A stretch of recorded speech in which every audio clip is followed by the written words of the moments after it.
বন্ধুরা নমস্কার, আমি ডক্টর জয়ন্ত বাইন, কসমেটিক সার্জন এবং কসমেটিক অ্যান্ড্রোলজিস্ট। আজকে আমি যে বিষয়টা নিয়ে আলোচনা করব সেটা ফাইমোসিসের সঙ্গে রিলেটেড। তো ফাইমোসিসের সঙ্গে রিলেটেড অনেক পেশেন্টরাই আমাকে এই কোশ্চেন্সটা করেন, সেই উত্তরটা দেবো। সেটা হচ্ছে hyper sensitivity of glans penis.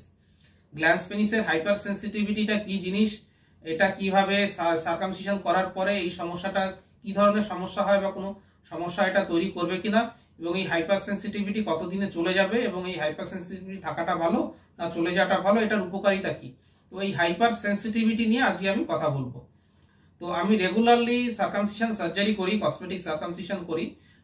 আমার কাছে বোথ যে পেশেন্টরা আসেন ফাইমোসিসের সমস্যা নিয়ে আসছেন, আমি দু ধরনের সার্কামসিশনই করে থাকি। সেলাই করেও করে থাকি, যেখানে অ্যাবজর্বিং স্টিচ ইউজ করা হয়, যে সুতোটা নিজের থেকেই 7 থেকে 21 দিনে অ্যাবজর্ব হয়ে যায়। এবং হচ্ছে স্টেপলার সার্কামসিশনও করে থাকি, যেখানে সিলিকন রিং থাকে বা স্টিলের পিনস থাকে, পিনসগুলো 7 থেকে 21 দিনের মধ্যে নিজের থেকে পড়ে যায়। দুটো রেজাল্টই অলমোস্ট ইকুয়াল। তো এই যে সার্কামসিশন হয়ে গেল, দেখা গেছে যে পেশেন্টরা আসেন অ্যারাউন্ড 10 জনের মধ্যে 4 জন পেশেন্ট থাকেন যাদের কিন্তু পিনহোল মিয়েটাস থাকে। পিনহোল মিয়েটাস মানে হচ্ছে কি, পিনহোল মিয়েটাস নিয়ে আমার একটা ভিডিও আছে, অবশ্যই দেখবেন। পিনহোল মিয়েটাস হচ্ছে যারা ইরেক্টেড অবস্থাতে তো চামড়াকে পেছনে আনতে পারছেনই না, যারা ফ্ল্যাসিড অবস্থাতেও চামড়াটাকে পেছনে আনতে পারেন না। ফলে কি হচ্ছে, গ্ল্যান্স পেনিস যেটা থাকে, গ্ল্যান্স পেনিস হচ্ছে আমাদের one of the most sensitive organ in our body. আমাদের বডির অন্যতম সেন্সিটিভ অর্গান হচ্ছে গ্ল্যান্স পেনিস। গ্ল্যান্স পেনিসে অসংখ্য নার্ভ থাকে, গ্ল্যান্স পেনিসের চামড়াতে, মাথাতে। প্লাস আমাদের এরকম একটা সেন্সিটিভ অর্গান হচ্ছে ঠোঁট বা নাক বা মুখ বা আঙুলের মাথাগুলো, এখানে নার্ভ ফাইবার অনেক বেশি থাকে। দেখবেন আমরা ছোট্ট আঙুলের মাঝখানে একটা বালি পড়লেও জিনিসটা বুঝতে পারি। তো গ্ল্যান্স পেনিসের এই যে হাইপার সেন্সিটিভিটিটা থাকে, সেটা কিভাবে হয়, যারা চামড়াটাকে পেছনে করতে পাচ্ছেন না তাদের এই সেন্সিটিভিটিটা কিন্তু যুবক অবস্থাতেও থাকে। আর যারা ছোটবেলা থেকে চামড়াটাকে পেছনে করতে পাচ্ছেন, তারা চামড়াটাকে পেছনে এনে যেহেতু তারা পরিষ্কার করেন রেগুলার, সেটার উপরে হাত বোলানো হচ্ছে, আঙুল বুলিয়ে পরিষ্কার করছেন, সেন্সিটিভিটিটা আস্তে আস্তে আস্তে আস্তে কমে আসে।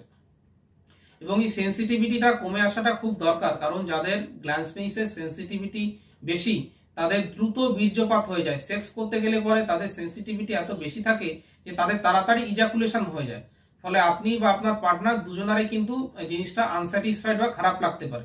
সেই জন্য হাইপার সেন্সিটিভিটি থাকাটা আপনার সেক্সুয়াল লাইফের জন্য কিন্তু ভালো নয়। সুতরাং হাইপার সেন্সিটিভিটি থাকাটা আপনার সেক্সুয়াল লাইফকে হ্যাম্পার করে বা কম্প্রোমাইজ করে। সুতরাং এই হাইপার সেন্সিটিভিটিটা অবশ্যই চলে যাওয়া দরকার। এবার যাদের পিনহোল মিয়েটাস থাকছে বা যারা চামড়াটাকে একেবারেই পেছনে করতে পারেন না, তাদের এই হাইপার সেন্সিটিভিটি সমস্যাটা কিন্তু যুবক অবস্থাতেও থাকছে। আমরা যখন সার্কামসিশন করে চামড়াটাকে হাঁটিয়ে দিলাম, এবারে গ্ল্যান্স পেনিসের নিজস্ব হেডের যে স্কিনটা, সেটা সরাসরি আপনার জামা কাপড়ের সঙ্গে ঘষা খাবে এবং আপনার ইনিশিয়ালি শিরশির করবে। প্রথম দিকে বেশ খারাপ লাগবে, শিরশির করবে, অস্বস্তি হবে। এই জিনিসটা আস্তে আস্তে 4 থেকে 6 সপ্তাহে ধীরে ধীরে ধীরে ধীরে কমে আসবে বা নর্মালাইজ হয়ে যাবে। একটা ছোট্ট উদাহরণ দিয়ে বলি, যেমন দেখবেন ছোট বাচ্চারা যারা রয়েছে তারা প্রথমে ঝাল খাবার খেতে পারে না, তাদের জন্য বাড়িতে আলাদা করে ঝাল ছাড়া রান্না হয়। তারপর আস্তে আস্তে যখন বয়স বাড়ে, খেতে খেতে দেখা যাচ্ছে সে যখন আরো বড় হয়ে গেল, 4-5 বছর হয়ে গেল, তখন বাড়িতে সবার জন্য যে রান্না করা হচ্ছে সেটাই সে খেতে পাচ্ছে।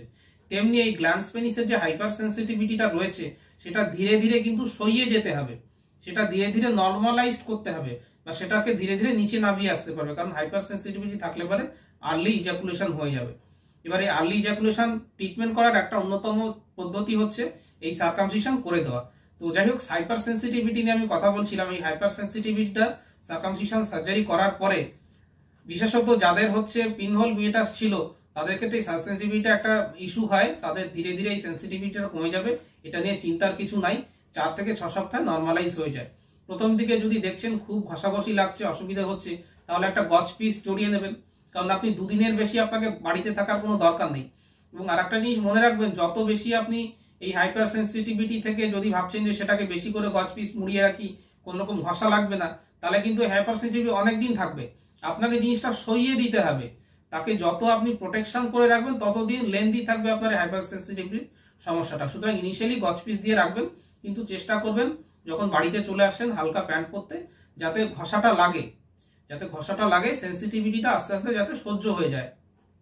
এবং বাইরে যখন বেরোচ্ছেন তখন পরে নেবেন, কারণ বাইরে যখন বেরোচ্ছেন তখন কাজকর্মের মধ্যে থাকছেন, তখন হাইপার সেন্সিটিভিটি হলে পরে আপনার কাজে কর্মে হ্যাম্পার হবে। কিন্তু বাড়িতে যখন ফিরে আসছেন, তখন আপনি যাতে ঘষাটা লাগে এবং সেন্সিটিভিটিটা ধীরে ধীরে নেমে আসে, সেই ব্যবস্থা করতে হবে।